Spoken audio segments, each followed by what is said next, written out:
నమస్సులు వినమ్రంగా ధన్యవాదాలు. దాదాపు ప్రతి బూత్లో 407 బూత్లు ఉంటే ప్రతి బూత్లో మా జూబ్లీహిల్స్ స్థానిక నాయకత్వం చాలా అద్భుతంగా కష్టపడ్డారు. వారికి కూడా హృదయపూర్వకంగా నా ధన్యవాదాలు, హృదయపూర్వకంగా వారికి కూడా నమస్కారాలు. శ్రీమతి మాగంటి సునీతా గోపీనాథ్ గారు అభ్యర్థి కొత్తదైనప్పటికీ, వారికి ఇదివరకు రాజకీయ అనుభవం లేకపోయినప్పటికీ వారు కూడా నిజంగా చాలా కష్టపడ్డారు. చాలా పెద్ద ఎత్తున వారు కూడా మరి పోరాటం కూడా చేసినారు. చివరి రోజు మరి ఏ రకంగా వారు పోరాడినారో మీరు అందరూ కూడా చూశారు. వారికి కూడా నా అభినందనలు. ఎందుకంటే కొత్త అభ్యర్థి అయినప్పటికీ, ఎక్కడా కూడా ప్రత్యర్థి ముఖ్యంగా అధికార పార్టీ అయినప్పటికీ, అధికార యంత్రాంగం మొత్తం ఉన్నప్పటికీ వారు కూడా మొక్కవోని ధైర్యంతో కొట్లాడినారు. సునీతా గోపీనాథ్ గారికి మనస్ఫూర్తిగా నా అభినందనలు. అట్లాగే బీఆర్ఎస్ పార్టీకి మరి ఓటేసిన జూబ్లీహిల్స్ ప్రజలకి మరి చివరి ఓటింగ్ శాతం ఇంకెంత తెలియదు, బట్ చాలా గణనీయంగా గౌరవప్రదంగా మా పార్టీకి కూడా ఓట్లు వచ్చినాయి. మరి మాకు ఓటేసిన జూబ్లీహిల్స్ ప్రజలందరికీ కూడా పేరు పేరున వారికి కూడా కృతజ్ఞతలు. సరే, సహజంగానే ఒక రాజకీయ పార్టీగా ఎన్నికల్లో దిగినప్పుడు గెలుస్తామనుకొని దిగుతాం, గెలుస్తామనుకొని కొట్లాడతాం, గెలవాలని కొట్లాడతాం. అట్లనే కొట్లాడినాం. గత 2 ఏళ్లుగా బీఆర్ఎస్ పార్టీ ప్రధాన ప్రతిపక్ష పార్టీగా తన పాత్రను అద్భుతంగా పోషించింది.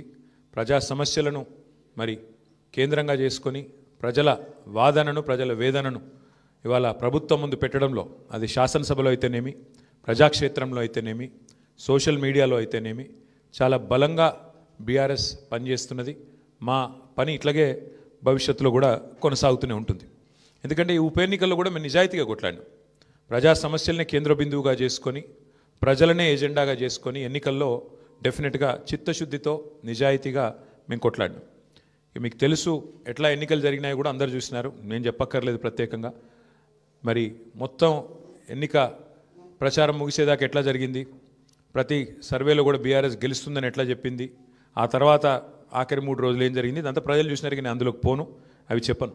కానీ ఒకటి మాత్రం వాస్తవం, ఈ ఎన్నిక డెఫినెట్గా మరి మాకు కొత్త ఉత్సాహాన్ని ఇచ్చింది, కొత్త బలాన్ని ఇచ్చింది. ఎందుకంటే మరి స్పష్టంగా ప్రజలు ఒక తీర్పు ఇచ్చారు. ఈ రాష్ట్రంలో ప్రత్యామ్నాయం కేవలం బీఆర్ఎస్ మాత్రమే. ఇంకా అది అందులో అనుమానమే లేకుండా ఖచ్చితంగా ఈ ప్రభుత్వం ఏదైతే పనిచేస్తుందో వారికి ప్రత్యామ్నాయంగా పోరాడుతున్న ఒకే ఒక్క పార్టీ బీఆర్ఎస్ అనే మాట స్పష్టంగా ప్రజలు చెప్పారు. డెఫినెట్గా దాన్ని కూడా మేము మాకు ఒక సానుకూల అంశంగానే తీసుకుంటా ఉన్నాం. సరే, ఇక ఈ ఎన్నికల్లో ఏ రకంగా అధికార యంత్రాంగం మోహరించింది, ఏ రకంగా వారు పనిచేశారు, ఇవన్నీ కూడా మీ కళ్ళ ముందున్నాయి. నేను వాటి విషయంలోకి ఎక్కువగా పోను. 2014 నుంచి 2023 మధ్యన కూడా చాలా ఉప ఎన్నికలు మన రాష్ట్రంలో జరిగినాయి. దాదాపు 7 ఉప ఎన్నికలు జరిగినాయి. ఈ 7 ఉప ఎన్నికలు పాలేరు కానీ, నారాయణ ఖేడ్ కానీ, హుజూర్ నగర్ కానీ, దుబ్బాక కానీ, నాగార్జున సాగర్ కానీ, హుజూరాబాద్ కానీ, మునుగోడు కానీ, ఈ అన్ని ఉప ఎన్నికల్లో మీరు ఆ రోజు కనుక గమనించినట్టయితే అప్పటి ప్రతిపక్ష పార్టీ కాంగ్రెస్ పార్టీ, ప్రధాన ప్రతిపక్ష పార్టీ, ఒక్క ఉప ఎన్నికల్లో కూడా గెలవలేదు. 7 ఉప ఎన్నికల్లో మేము దాదాపు అన్ని గెలిచాం. దాదాపు 5 గెలిచాం, ఒక 2 ఓడిపోయాం. అంతే తప్ప మరి ప్రతిపక్షంలో ఉన్న కాంగ్రెస్ పార్టీ ఆనాడు ఒక్క ఉప ఎన్నికల్లో గెలవకపోయినా చివరికి మళ్ళీ 2023 సార్వత్రిక ఎన్నికల్లో వారు విజయం సాధించారు, గవర్నమెంట్ కూడా ఫామ్ చేశారు. అట్లాగే మధ్యలో జిహెచ్ఎంసీ ఎన్నికలు వస్తే కూడా, గ్రేటర్ హైదరాబాద్ కార్పొరేషన్ ఎన్నికల్లో కూడా మరి ప్రతిపక్షంలో ఉన్న కాంగ్రెస్ పార్టీకి ఆనాడు కేవలం 1-2 కార్పొరేటర్ సీట్లు వచ్చిన విషయం కూడా ఒక్కసారి గమనంలోకి తీసుకోవాలని చెప్పి కూడా నేను కోరుతా ఉన్నా. అట్లాగే ఈ ఎన్నికల్లో ముఖ్యంగా ప్రజల తరపున వాదన బలంగా వినిపించగలిగాం. ఎన్నికల ఎజెండాను ఖచ్చితంగా నిర్దిష్టంగా బలంగా ప్రతిపక్షంగా మేమే సెట్ చేయగలిగాం. ప్రజా సమస్యలను ప్రధానంగా 6 గ్యారంటీల అమలులో ప్రభుత్వ వైఫల్యాన్ని బలంగా ప్రజల్లోకి తీసుకొని పోయాం. 6 గ్యారంటీల విషయంలో ప్రభుత్వం చేసిన మోసాన్ని తీసుకొని పోయాం. హామీల ఎగవేతను బాకీ కార్డుల రూపంలో ప్రధాన చర్చగా చేయగలిగాము. ఇది బీఆర్ఎస్ సాధించిన విజయంగా మేము భావిస్తూ ఉన్నాం. అట్లాగే మేము అనవసరపు అంశాల జోలికి పోలేదు. కులము, మతము వీటి పేరు మీద డైవర్షన్ రాజకీయాలు చేయలేదు. బూతులు అస్సలు మాట్లాడలేదు. ఆఖరికి ప్రభుత్వంలో ఉన్నవాళ్ళు ఫ్రస్ట్రేట్ అయిపోయి బూతులు మాట్లాడినా మేము మాత్రం బూతులు మాట్లాడలేదు. కేవలం ప్రజా సమస్యల గురించే మాట్లాడాం. చాలా హుందాగా ఈ ఎన్నికల్లో కొట్లాడినామని చెప్పి నేను అనుకుంటా ఉన్నా. అట్లాగే జనాలకు అవసరమైన పాయింట్లు, ప్రజలకు అవసరమైన పాయింట్లను మాత్రమే చర్చకు పెట్టాం. కాంగ్రెస్ బీజేపీ ఎన్ని రకాలుగా మమ్మల్ని కవ్వించే ప్రయత్నం చేసినా సంయమనం కూడా పాటించాం. అట్లాగే మేమేం చేశాము, ఎందుకంటే ఒక 10 ఏళ్ళు ప్రభుత్వాన్ని నడిపిన ఒక జవాబుదారీ పార్టీగా, ఒక బాధ్యత గల ప్రతిపక్షంగా 10 ఏళ్ళు మీరు ఏం చేశారు జూబ్లీహిల్స్ కంటే 5,328 కోట్లతో అభివృద్ధి సంక్షేమ కార్యక్రమాలు చేశామని చెప్పి లెక్కల హితంగా, లెక్కల సహితంగా మరి ప్రజల ముందు పెట్టాము. చాలా పారదర్శకంగా పనిచేశామని చెప్పి ఎన్నికలు కూడా పోయినాం. అట్లాగే కాంగ్రెస్ ఎగ్గొట్టిన వాటిని కూడా లెక్కలతో సహా ఇంటింటికి తీసుకొని పోయాం బాకీ కార్డుల ద్వారా. అట్లాగే ప్రజా సమస్యలు, బస్సు ఛార్జీల పెంపు మీద నిరసన చెప్పాము. బస్తీ దవాఖానాలు విజిట్ చేసి ప్రభుత్వ యంత్రాంగంలో చలనం తీసుకొచ్చాము. హైడ్రా విధ్వంసం మీద, ప్రభుత్వంలో ఉన్న పెద్దల ద్వంద్వ ప్రమాణాల మీద, డబుల్ స్టాండర్డ్స్ మీద కూడా ప్రభుత్వాన్ని ఎండగట్టగలిగాం. ఆటో అన్నల సమస్యలను కూడా ప్రభుత్వం దృష్టికి తీసుకురాగలిగినాం. వాళ్ళ తరపున కూడా గట్టిగా మాట్లాడినాం. హైదరాబాద్లో రోడ్ల దుస్థితి విషయంలో కూడా ప్రభుత్వాన్ని కదిలింపజేయగలిగినాం. శాంతి భద్రతల విషయంలో కూడా మా నిరసన గట్టిగా చెప్పాం. ఈ రకంగా ప్రజా సమస్యలనే కేంద్ర బిందువుగా మా పార్టీ ఎన్నికల ప్రచారాన్ని చాలా హుందాగా నిర్వహించింది. తద్వారా ప్రభుత్వం కూడా మాట్లాడక తప్పని అనివార్యత కల్పించాం. చివరికి 2 ఏళ్లలో ఒక్కసారి కూడా మరి సమీక్ష చేయని ముఖ్యమంత్రి గారు ఆఖరి ఎలక్షన్ ముందు రోజు 6 గ్యారంటీల మీద సమీక్ష చేయక తప్పని పరిస్థితి కూడా వచ్చింది అంటే ముమ్మాటికి అది బీఆర్ఎస్ విజయమే. అట్లాగే 2 ఏళ్లుగా మైనారిటీకి మంత్రివర్గంలో స్థానం లేదు. బీఆర్ఎస్ ఏదైతే మరి మంత్రివర్గంలో ఇట్లా మైనారిటీలకు స్థానం లేదు, ఒక ఎంపీ లేరు, ఎమ్మెల్యే లేరు, ఎమ్మెల్సీ లేరు అని గట్టిగా మాట్లాడితే చివరికి అనివార్యంగా అజారుద్దీన్ గారికి మంత్రి పదవి ఇయ్యక తప్పని అనివార్యత కల్పించింది కూడా ఖచ్చితంగా మా యొక్క ఎన్నికల ప్రచార సరళి. తప్పకుండా ప్రధాన ప్రతిపక్షంగా మరి మా బాధ్యత మేము నిర్వర్తించినాం. సరే, సహజంగానే ఒకటి మాత్రం ఉంది, గెలుపు ఓటములు పెద్దలు కేసీఆర్ గారు ఎప్పుడు చెప్తుంటారు, గెలవాల్సింది పార్టీలు కాదు, గెలవాల్సింది ప్రజలు అని. మేము కూడా మనస్ఫూర్తి కోరుకునేది ప్రజాస్వామ్యంలో చర్చ జరగాల్సిందే, మీడియాలో జరగాల్సిందే, బయట జరగాల్సిందే, తప్పకుండా ప్రజల్లో కూడా జరగాల్సిందే. ఈ ఎన్నిక ఎట్లా జరిగింది అనే విషయంలో కూడా చర్చ జరగాలి. ఎందుకంటే ఈరోజు కాదు, మేము 4 రోజుల ముందే చెప్పాం ఎన్ని రకాల అక్రమాలకు కాంగ్రెస్ తెరలేపిందో చెప్పాం. అభ్యర్థి యొక్క సొంత తమ్ముడికి 3 ఓట్లున్న విషయాన్ని మీ ముందు పెట్టాం. ఆధారాలతో సహా మేము స్పష్టంగా మీ ముందు బయట పెట్టాం. ఎన్నికల కమిషన్ అడిగాం, కోర్టుకు పోయాం. ఎన్ని ప్రయత్నాలు చేయాలో అన్ని ప్రయత్నాలు పారదర్శకంగా ఫ్రీ అండ్ ఫెయిర్ ఎలక్షన్ కోసం జరగాలని ప్రయత్నం చేసినాం. షెడ్యూల్ వచ్చిన నాటి నుంచి పోలింగ్ డే దాకా ఏమేం జరిగినాయో, ఎన్ని రకాల అక్రమాలు, ఎన్ని రకాల అవకతవకలు, ప్రలోభాలు, ఎన్ని రకాల ఒత్తిళ్ళు, ఇవన్నిటి మీద కూడా చర్చ తప్పకుండా జరగాల్సిందే. ఏదేమైనప్పటికీ సరే, అల్టిమేట్గా ప్రజాస్వామ్యంలో ప్రజా తీర్పు శిరోధార్యం. తప్పకుండా మరి ఇవాళ మేము కూడా ఓట్లేసిన ప్రజలకు ధన్యవాదాలు చెప్తున్నాం. అట్లాగే మిగతా వారికి కూడా మేము విజ్ఞప్తి చేస్తూ ఉన్నాం. ప్రధాన ప్రతిపక్షంగా మా పాత్రను మీరు గమనించారు. ప్రధాన ప్రతిపక్షంగా మేము గెలవాలనే కోరుకున్నాం, సహజంగా గెలుస్తామని ఆశించినాం. బట్ ఎలాంటి నిరాశ లేదు, మా పని మేము చేసుకుంటూ పోతూనే ఉంటాం. ఎందుకంటే 2 ఏళ్లుగా లగచర్ల కావచ్చు, హైడ్రా బాధితులు కావచ్చు, మూసీ బాధితులు కావచ్చు, 6 గ్యారంటీల విషయంలో బాకీ కార్డుల రూపంలో కావచ్చు, ప్రజల తరపున గొంతు ఎత్తడంలో, అట్లాగే మా మీద జరిగే దుష్ప్రచారాన్ని తిప్పికొట్టడంలో శాసనసభ వేదిక కానీ బయట కానీ బ్రహ్మాండమైన పాత్ర పోషించాం. రేపటి రోజున కూడా అట్లాగే ముందుకు పోతాం. మరి మా కార్యకర్తలకు కూడా నేను చేసే విజ్ఞప్తి, సన్నద్ధం అవుదాం. అన్ని రకాలుగా ప్రజాక్షేత్రంలో మనం ఈ ప్రభుత్వాన్ని నిలదీయడంలో సఫలమైనాం. ముఖ్యంగా మా సోషల్ మీడియాలో పనిచేసే మా తమ్ముళ్ళు చెల్లెళ్ళకు కూడా నేను హృదయపూర్వకంగా అభినందనలు చెప్తా ఉన్నాను. సోషల్ మీడియాలో మీరు చేస్తున్న పని, మీకెవరికి నేనేమి పార్టీ తరపున జీతం ఇవ్వడం లేదు, మీకెవరికి నేను ఇచ్చేదేమీ లేదు. అయినప్పటికీ వాలంటరీగా పార్టీ మీద ఉన్న ప్రేమతో, నాయకుడు కేసీఆర్ గారి మీద ఉన్న అభిమానంతో మీరు చేస్తున్న కృషి, మీరు చేస్తున్న పని ఏదైతే ఉన్నదో మనస్ఫూర్తిగా నేను మీకు కూడా ధన్యవాదాలు తెలియజేస్తా ఉన్నా. అట్లాగే మా పార్టీ కార్యకర్తలకు, మరి మా గులాబీ కుటుంబ సభ్యులందరికీ నేను చేసే ప్రార్థన, దీంతో మనం నిరాశపడవలసిన అవసరం లేదు, బాధపడవలసిన అవసరం లేదు. తప్పకుండా ముందుకు పోదాం. అట్లా అనుకుంటే ఇవాళ జాతీయ స్థాయిలో కూడా మీరు చూసినట్టయితే మరి కాంగ్రెస్ పార్టీ బీహార్లో తన ఉనికిని కోల్పోయే పరిస్థితి ఉన్నది.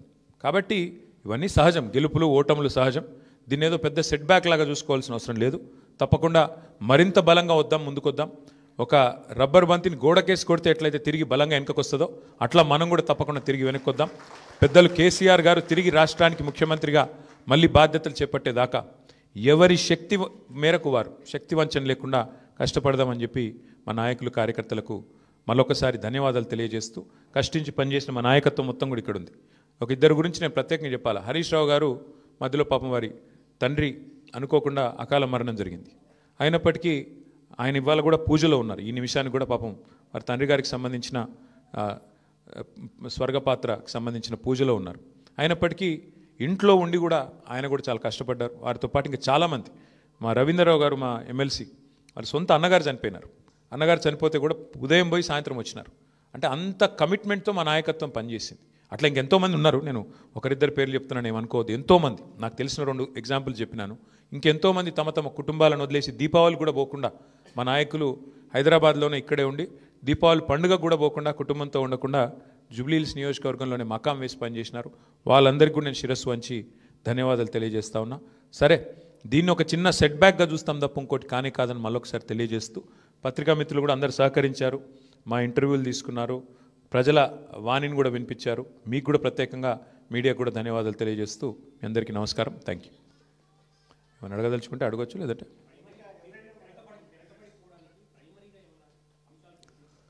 అంటే ఇప్పుడు ఇట్ ఈస్ టూ ఎర్లీ. ఒకటి మేము కూడా కూర్చుంటాం పార్టీగా, ఎందుకంటే మొత్తం ఇంకా అన్ని డివిజన్లలో ఎన్ని బూత్లలో మాకు లీడ్ వచ్చింది, ఎక్కడ మైనస్ అయింది, ఇంకా మేము కూడా చూడలేదు.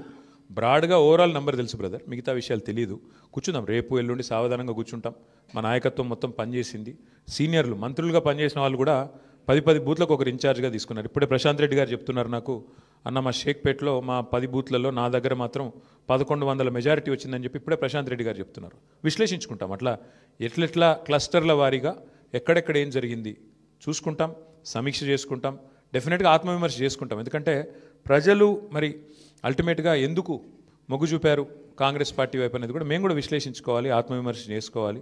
తప్పకుండా ఏదైతే ఉందో మా పోరాటం మాత్రం కొనసాగుతుంది. ప్రజా సమస్యల మీద, ప్రభుత్వం మీద, ప్రజలకిచ్చిన హామీలు నెరవేర్చే అంశంలో మాత్రం డెఫినెట్గా మా పోరాటం కొనసాగుతుంది. మిగతా అన్ని విషయాలు చర్చించడానికి బోలెడ్ టైం ఉంది. తప్పకుండా అన్ని కూడా ఆలోచించి నిర్ణయం తీసుకుంటాం. ఇక అది హైదరాబాద్లో మొదటి నుంచి ఉంది బ్రదర్ అది. కాకపోతే ఒక్కటి మాత్రం మా వాళ్ళు నాయకులందరూ చెప్తుంది ఏంటంటే, దాదాపుగా మనం ఇప్పుడు 48.4% మీద ఓటింగ్ అయిందని చెప్తున్నారు. కానీ వాస్తవంగా చూస్తే 70% ఓటింగ్గా చూసుకోవాలి. ఎందుకంటే చాలా ఓట్లు షిఫ్ట్ అయిన ఓట్లు ఉన్నాయి, కొన్ని అసలు ఓటర్లు పేరుకు లిస్టులో ఉన్నా అక్కడ ఓటర్లు లేరు. కాబట్టి ఒక రకంగా చెప్పాలంటే ఇది 65-70% ఓటింగ్ అయినట్టు అనుకోవాలి మనం. కాబట్టి ఓటింగ్ నార్మల్ కంటే పెరిగింది, కానీ ఇంకా పెరిగింటే బాగుండేది అనే భావన ఉంది. ముఖ్యంగా కాలనీల్లో కొంత పెరిగింటే బాగుండేది, జరగలేదు. దానికి కారణాలు పలు రకాలుగా ఉన్నాయి. బట్ చూడాలి, భవిష్యత్తులో అన్నా మారుతుందేమో చూడాలి.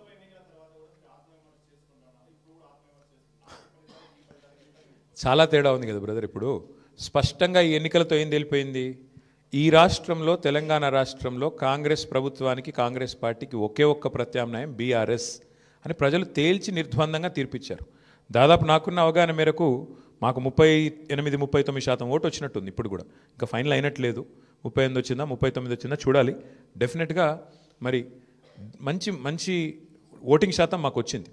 నేనేమంటానంటే, మరి సింగిల్ డిజిట్లో ఉండిపోయి డిపాజిట్ కోల్పోయింది కదా ఇవాళ ఇంకో పార్టీ.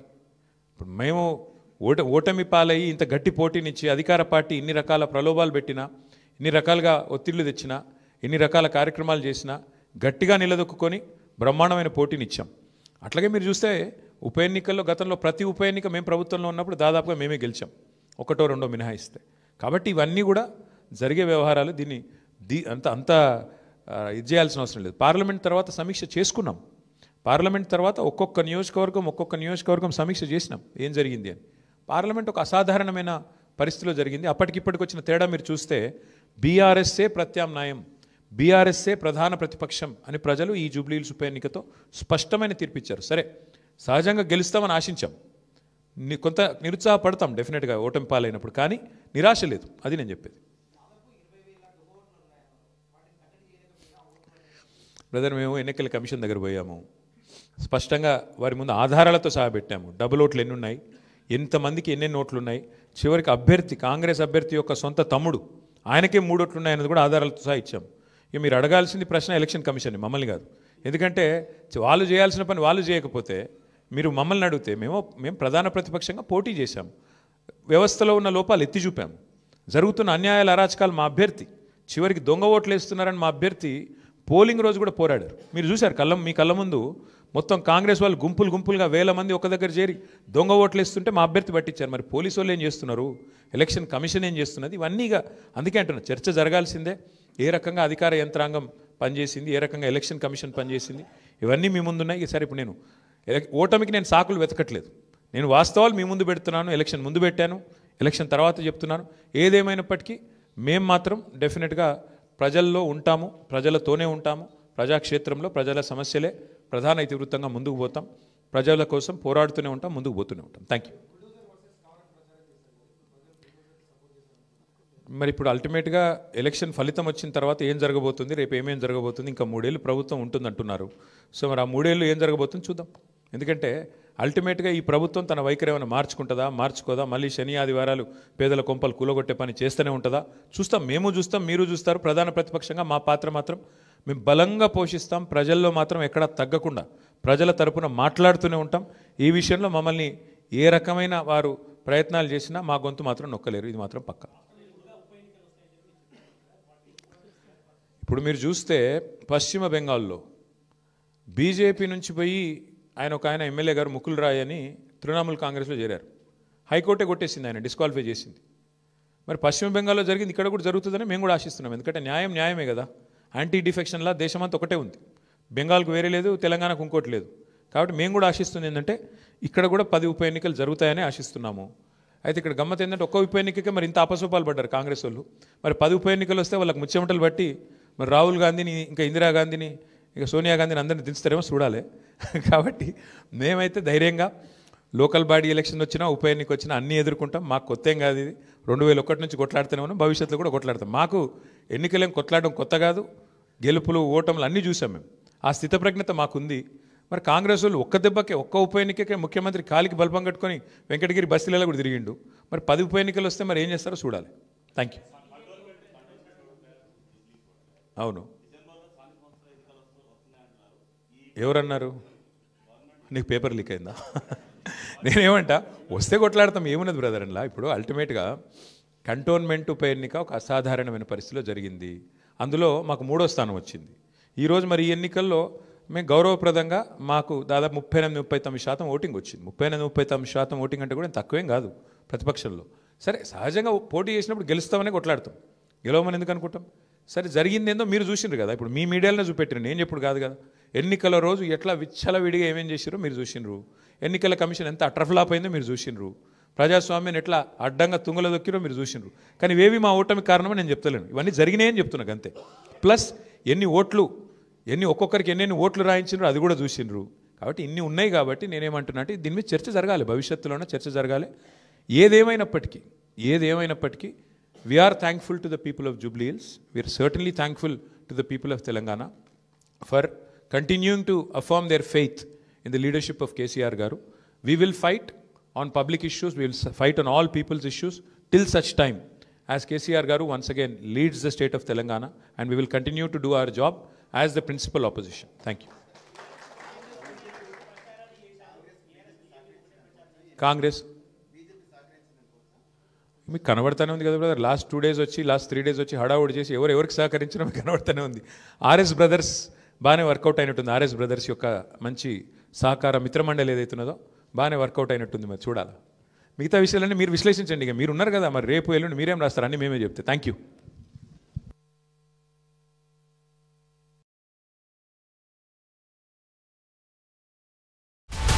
హలో, తెలుగు రాజ్యం ఛానల్ చూస్తున్నారా?